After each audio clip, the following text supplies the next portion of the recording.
Assalamualaikum warahmatullahi wabarakatuh dan selamat pagi anak-anak. Waalaikumsalam, Bu. Waalaikumsalam, Bu. Waalaikumsalam, Bu. Baiklah anak-anak, sebelum belajar marilah kita berdoa terlebih dahulu. Berdoa mulai. Berdoa selesai. Anak-anak, pada pagi hari ini kalian Ibu ajak belajar di ruang ini, biar kalian tidak merasa bosan belajar di dalam kelas terus. Iya, Bu. Terima kasih. Bagaimana kabar kalian pada pagi hari ini? Alhamdulillah kabar kami baik, Bu.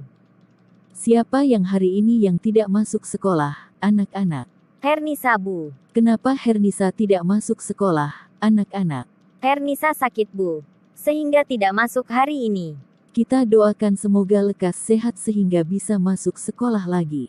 Baiklah, pada pertemuan hari ini kita belajar tentang bidang-bidang akuntansi, profesi akuntan, dan etika profesi akuntan. Baiklah anak-anak, kita bahas bidang-bidang akuntansi terlebih dahulu. Adakah di antara kalian yang tahu tentang bidang-bidang akuntansi? Saya, Bu. Baik Husnul, silahkan. Baik, Bu. Bidang-bidang akuntansi yaitu 1. Akuntansi keuangan atau financial accounting. Akuntansi keuangan yaitu bidang akuntansi yang berhubungan dengan proses pencatatan transaksi hingga penyajian laporan keuangan secara periodik. 2. Akuntansi pemeriksaan atau auditing accounting.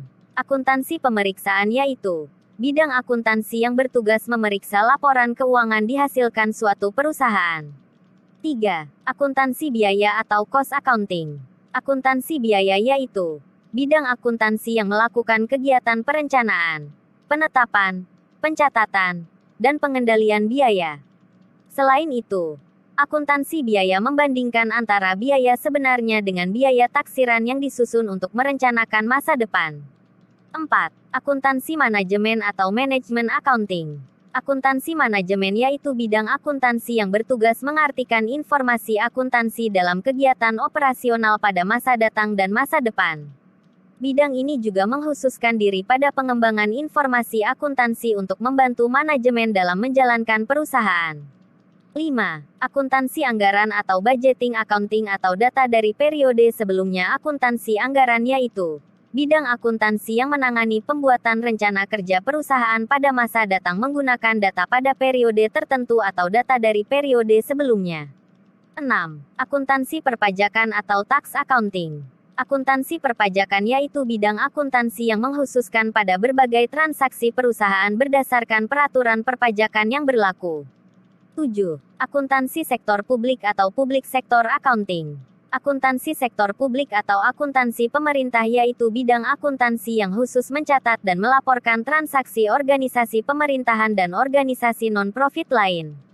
8. Sistem akuntansi atau accounting system. Sistem akuntansi yaitu berkaitan dengan perencanaan dan pelaksanaan prosedur akuntansi, pengumpulan serta pelaporan data keuangan yang dapat digunakan untuk menyusun suatu sistem pengelolaan data akuntansi yang efektif, efisien dan cermat.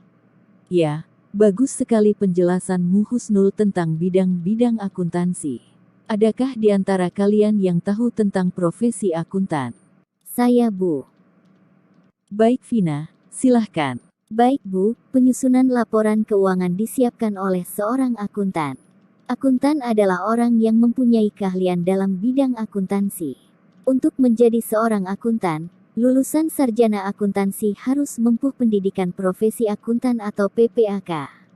Akuntan di Indonesia tergabung dalam satu organisasi bernama Ikatan Akuntan Indonesia atau IAI. IAI berfungsi sebagai wadah komunikasi yang menjembatani berbagai latar belakang tugas dan bidang pengabdian akuntan untuk menjalin kerja sama secara serasi, selaras, dan seimbang. Profesi akuntan dapat dibedakan sebagai berikut. 1. Akuntan internal perusahaan. Akuntan internal perusahaan yang bekerja dalam perusahaan dan bertanggung jawab atas berbagai fungsi akuntansi serta keuangan perusahaan. Akuntan internal bertugas mengawasi atau mengontrol pengeluaran dan pemasukan, menyediakan informasi akuntansi keuangan untuk pihak luar perusahaan, menyusun sistem akuntansi, menyusun anggaran, menangani masalah perpajakan, serta memeriksa laporan keuangan perusahaan. 2. Akuntan publik atau eksternal. Akuntansi eksternal perusahaan yaitu independen yang secara perorangan atau kelompok memberikan jasa bagi perusahaan atau organisasi bisnis dan non-bisnis. Jasa yang diberikan akuntan publik adalah memeriksa kelayakan dan kewajaran laporan keuangan atau auditing dan desain sistem informasi akuntansi. 3. Akuntan pendidik. Akuntan pendidik yaitu akuntan yang mengembangkan dan mengajarkan pendidikan akuntansi. 4. Akuntan pemerintah. Akuntan pemerintah yaitu akuntan yang bekerja secara profesional yang tugasnya memeriksa setiap laporan keuangan di lembaga pemerintah seperti Kantor Badan Pemeriksa Keuangan atau BPK, Badan Pengawas Keuangan dan Pembangunan atau BPKP dan kantor pemerintah lain. Tugas pemerintah akuntan antara lain adalah merencanakan, mengendalikan, memeriksa penggunaan uang atau kekayaan negara, dan melakukan perancangan sistem akuntansi untuk pemerintah. Ya, bagus sekali penjelasanmu Vina, lengkap sekali. Nah, betul sekali yang dikatakan Vina.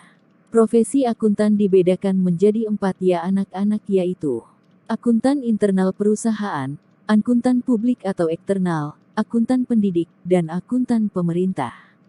Adakah di antara kalian yang tahu tentang etika profesi akuntan? Saya Bu. Ya, silahkan Prayoga. Baik Bu, setiap profesi memiliki aturan khusus dalam menjalankan dan mengembangkan profesi yang biasanya disebut kode etika. Kode etika IAI adalah aturan perilaku etika akuntan, dan interpretasi aturan etika akuntan.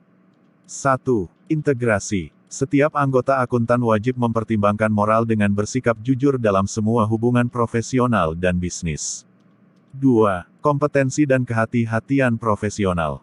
Setiap anggota akuntan harus melaksanakan jasa profesionalnya dengan kehati-hatian, kompeten dan tekun, serta mempertahankan pengetahuan dan keterampilan profesionalnya untuk memastikan pemakai jasa profesional. 3. Kerahasiaan. Setiap anggota akuntan wajib menghormati dan menjaga kerahasiaan informasi yang diperoleh selama melakukan jasa profesional. 4. Perilaku profesional. Setiap anggota akuntan harus mematuhi hukum dan perundang-undangan yang relevan serta harus menghindari semua tindakan yang dapat membuat buruk cita profesi. 5. Objektif. Prinsip objektif mengharuskan setiap anggota akuntan untuk bersikap adil, tidak memihak, jujur, intelek, tidak berprasangka, serta bebas dari pengaruh pihak lain dalam memenuhi kewajiban profesionalnya. Ya, bagus sekali penjelasanmu, lengkap sekali Prayoga. Baiklah anak-anak, pertemuan hari ini Ibu akhiri. Assalamualaikum warahmatullahi wabarakatuh dan selamat pagi. Waalaikumsalam Bu. Waalaikumsalam Bu. Waalaikumsalam Bu.